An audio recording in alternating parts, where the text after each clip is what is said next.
Se guardo un'altra, ti porterò una rosa, mi convincerò che sarò buono, darò la colpa a te, darò la colpa a tutti tranne a me.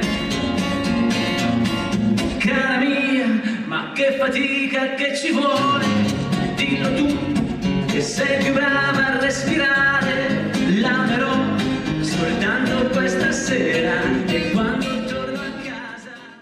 Come è cambiato il tuo rapporto con la musica fino adesso?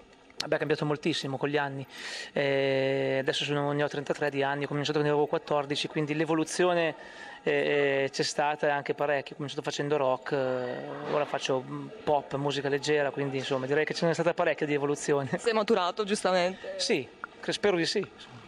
Musicultura, cosa ti aspetti da questa manifestazione? Mi aspetto di divertirmi innanzitutto, di passare una bella serata e spero che possa servire a far conoscere un po' di più la mia musica. Giustamente speri di vincere? Non spero di vincere, spero di lasciare, di fare bene. Ecco. Fare bene il tuo poi mestiere. non è che mi fa schifo vincere, chiaramente. Giustamente.